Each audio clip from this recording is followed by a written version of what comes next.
Bonjour, bienvenue. Alors là, en fait, c'est une vidéo que je veux faire depuis un petit moment, mais j'avais pas encore tous les outils en main.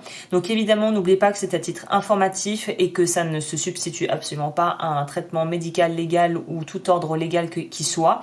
Mais c'est quelque chose qui, je trouve, peut faire une vraie différence quand on sait utiliser les bons outils de la bonne manière. Comme toujours, l'important, c'est de pouvoir avoir une méthodologie qui fonctionne et qui fonctionne pour vous, qui fonctionnera plutôt pour vous, puisque moi j'ai pu tester et approuver ce que je raconte.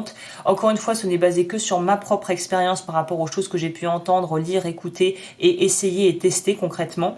Donc voilà, prenez uniquement ce qui vous parle et si ça résonne avec vous. Si vous voulez aller plus rapidement, je vous donnerai en barre d'infos les minuteries pour que vous puissiez un petit peu naviguer pour voir ce qui vous intéresse et les choses que vous voulez peut-être privilégier si vous n'avez pas envie de voir toute la vidéo complète.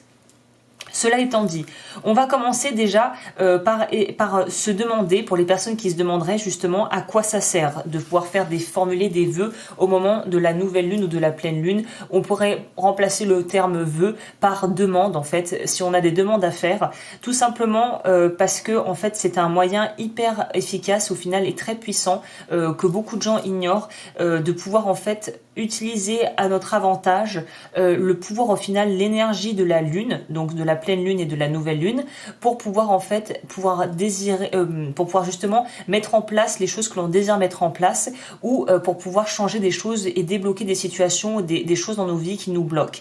Donc là on va plutôt partir du côté astrologie plus que divination pure et dure, même si les deux peuvent être combinés. Mais après c'est à faire en fonction de vous, de ce que vous faites et de ce que vous voulez faire. Mais il y a vraiment là, c'est plutôt l'aspect astrologie. On va vraiment clairement utiliser le pouvoir des signes du zodiaque, puisqu'en fait la lune va faire en un an, elle va passer dans les 12 signes au niveau des pleines lunes et des nouvelles lunes. Donc là c'est vraiment purement utiliser l'astrologie à notre avantage pour pouvoir quelque part manifester ce que l'on désire ou en tout cas évoluer dans notre vie avec voilà des petits outils en plus qui peuvent vraiment être d'une grande utilité. Donc si vous voulez aller plus loin déjà par rapport à la façon de formuler la syntaxe des phrases, parce qu'en fait c'est assez pas complexe, mais si vous voulez vraiment faire les choses bien dans les règles de l'art, je mettrai également en barre d'infos l'article que je l'ai rédigé sur mon blog pour que vous puissiez avoir toutes les informations et toutes les clés en main pour pouvoir rédiger au mieux vos demandes à l'univers ou vos vœux lunaires en fonction de comment vous appelez ça. Alors, comment ça fonctionne de manière concrète ? Comment ça fonctionne? Eh bien tout simplement, en fait, imaginez, je vais schématiser de manière très simple pour que ça soit accessible et compréhensible.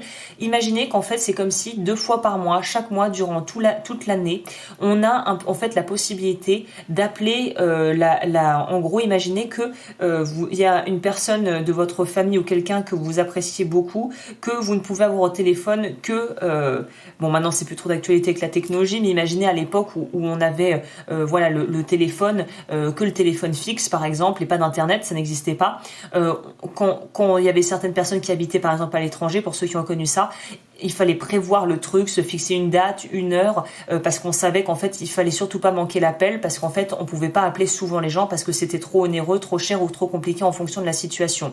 Et bien imaginez que 2 fois par mois on a la possibilité d'avoir en fait de prendre un appel, d'appeler Mama Lune en fait, ou Baba, comme j'aime bien ce terme russe qui veut dire, apparemment c'est un terme affectueux pour dire grand-mère en russe, j'ai vu ça quelque part. Donc voilà, Baba Lune, on peut l'appeler 2 fois par mois, tous les mois, à des moments bien précis, à des horaires bien précis. Donc si vous avez des demandes à faire, et ben imaginez que 2 fois par mois, voilà, vous avez la possibilité de prendre votre téléphone, je sais pas pourquoi je dis en tout cas, voilà, votre téléphone lunaire pour pouvoir passer vos demandes et pour pouvoir voilà vous en remettre à quelque chose de plus grand que vous pour vous aider à évoluer dans votre vie. Donc voilà comment ça fonctionne de manière très simplifiée. Ce dont vous allez avoir besoin, ça aussi je vais le noter parce que c'est quelque chose d'important. Alors moi je vous recommande fortement d'avoir un carnet, pas besoin d'avoir quelque chose de dingue, ou peut-être même des feuilles, mais que vous pouvez garder dans une petite pochette, vraiment un carnet qui soit dédié à vos vœux lunaires. C'est vraiment important parce que ça permet vraiment de déjà tout centraliser, de pouvoir avoir un suivi pour savoir est-ce que des choses se réalisent au fur et à mesure des mois, voire d'une année complète si après vous voulez faire une rétrospective. Donc pour moi un carnet c'est c'est hyper important. Idéalement, un carnet A4 et je vous expliquerai pourquoi un peu plus tard. Je vous recommande aussi pour celles et ceux qui veulent aller un petit peu plus loin de vous procurer, je mettrai les liens dans la barre d'infos, une bouteille en verre bleu. Là encore une fois, je vous expliquerai un peu plus tard à quoi servira cette bouteille. Mais en gros, tout ce dont vous avez besoin pour faire simple, un papier, un stylo. Idéalement, moi je vous dirais un carnet dédié à ça et un stylo. Alors, au niveau de la méthodologie, de la façon, de l'approche que je vais vous partager, c'est tiré d'un super bouquin que je mettrai également en barre d'infos qui s'appelle Power Wish de Keiko, qui est donc une astrologue japonaise très reconnue, très réputée, qui a donc publié ce livre récemment. Je crois que c'est sorti en français il n'y a pas trop longtemps. Et franchement, génialissime. Donc, si vous voulez aller vraiment plus loin, eh bien, je vous mettrai le lien vers le livre duquel j'ai pris beaucoup d'infos puisque j'ai pu tester et j'ai pu me voir que c'était très efficace ce qu'elle proposait comme méthode. Donc en se basant sur cette méthodologie qui ne requiert absolument aucune connaissance au niveau spirituel, au niveau astrologie, vous inquiétez pas. C'est bien si vous avez des petites bases, mais si vous n'en avez pas, vous pouvez quand même vous en sortir. Et ça n'a aucune connotation au niveau religieux. Vraiment, ça vous parlera, il faut que ça parle à ce à quoi vous croyez en fait. Donc vraiment, c'est à faire au cas par cas ici en fonction de vos croyances personnelles. Donc, la méthodologie, comment ça se passe? En gros, ça se résume en 1, 2, 3, 4 points. Petit 1, il faut prendre en compte dans quel signe va être la lune. Donc dans quel signe va se passer la pleine lune ou la nouvelle lune. Si vous suivez ma chaîne, de toute façon je précise maintenant, depuis que j'ai commencé un peu à m'informer dessus, à prendre par exemple l'agenda lunaire, je vous dirai évidemment dans quel signe est la lune, la pleine lune ou la nouvelle lune et l'heure également.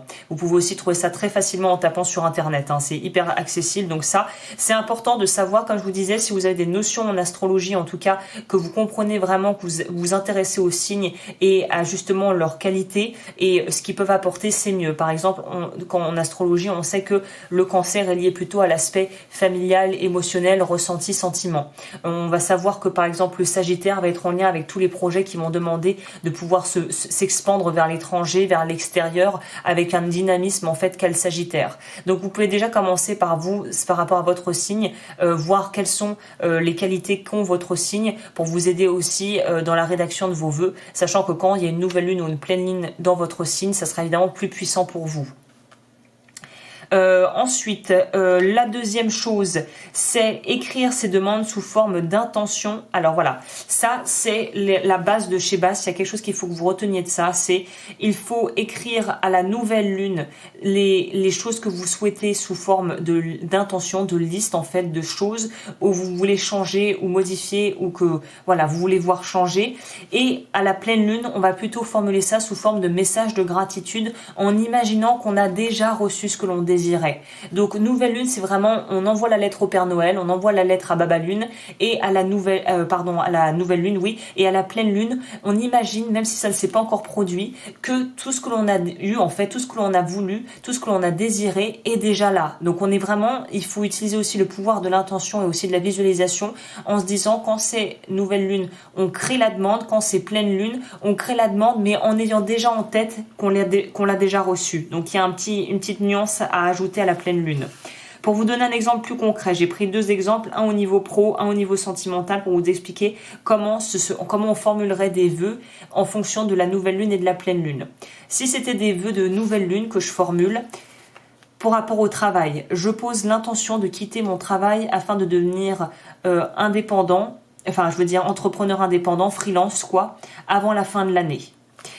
Si je posais un vœu de nouvelle lune au niveau de la sentimentale, pour vous donner un deuxième exemple, je pose l'intention de bâtir une relation de confiance solide et durable avec Jean ou Marie ou qui vous voulez. Voilà, j'ai donné un exemple.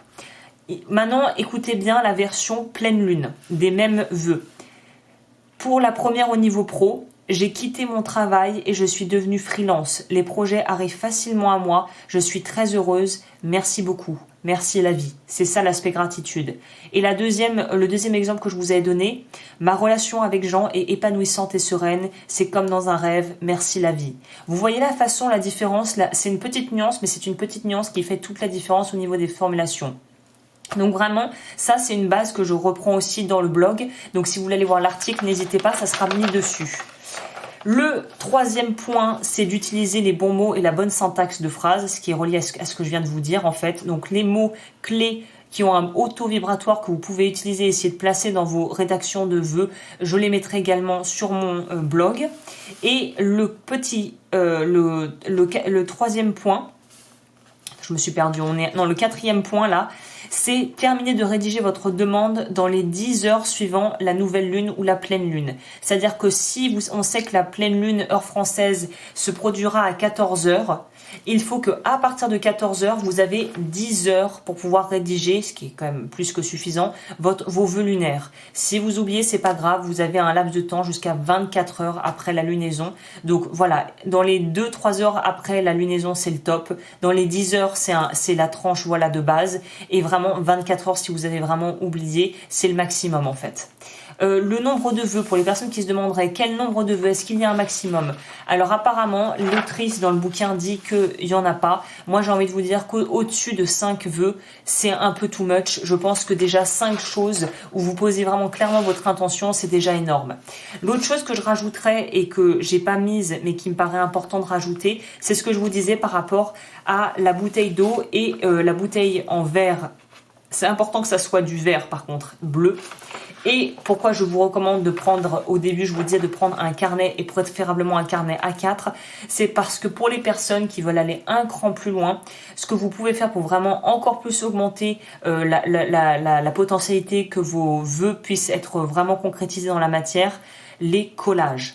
Alors, les collages, tout simplement prendre dans des magazines ou des photos sur internet ou des choses qui vous inspirent et en fait de réserver une page de votre carnet pour la rédaction des vœux avec la bonne syntaxe et les bons mots et une page où vous allez mettre votre collage pour pouvoir vraiment quelque chose qui visuellement va prendre, en gros, va être en résonance à ce que vous avez écrit. Par exemple, si vous voulez avoir une relation sereine, épanouissante avec une personne, eh bien vous allez prendre peut-être des photos de personnes qui ont l'air sereines, heureuses, qui sourient, des mains dans la main, des choses comme ça. Ça va permettre en fait de pouvoir poser ça, vraiment imprimer ça au niveau du subconscient et vous pourrez même, si vous voulez, durant les prochaines semaines après la rédaction des vœux, continuer à vous replonger, relire vos vœux, regarder votre image et c'est un petit peu comme si vous continuez de vous imprimer et de vous imprégner plutôt de cette énergie-là.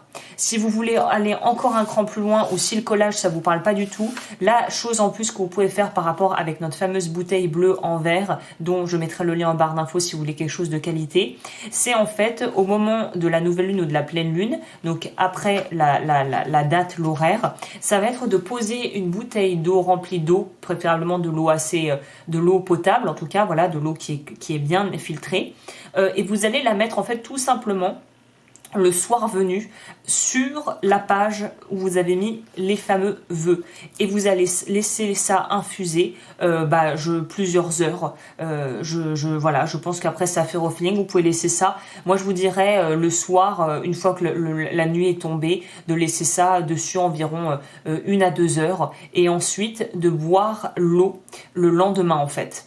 Et il faut que vous buviez l'eau assez rapidement une fois que vous avez laissé la nuit infuser entre guillemets, le lendemain, idéalement le matin par exemple en vous réveillant avec votre petit déjeuner, de boire l'intégralité de la bouteille d'eau, puisque ça revient en résonance avec ce que je racontais dans la vidéo où je parlais du pouvoir de l'eau en fait, du verre d'eau, la technique du verre d'eau. Je vous mettrai également la vidéo en barre d'informations si vous désirez, pour pouvoir en fait, qui explique, d'ailleurs c'est Masaru Emoto qui a fait un travail fabuleux là-dessus, qui explique en fait que l'eau va absorber les mots et la vibration des mots qu'on lui dit. Donc imaginez en fait que l'eau va être un petit peu une sorte de, on va dire de condensateur, de catalyseur qui va absorber symboliquement les vœux et toute l'énergie des vœux, et ensuite boire cette eau va donner l'information aux cellules de votre corps et va encore plus vous imbiber de ces énergies pour pouvoir déclencher et mettre en route tout un mécanisme qui va vous aider à pouvoir aller vers la concrétisation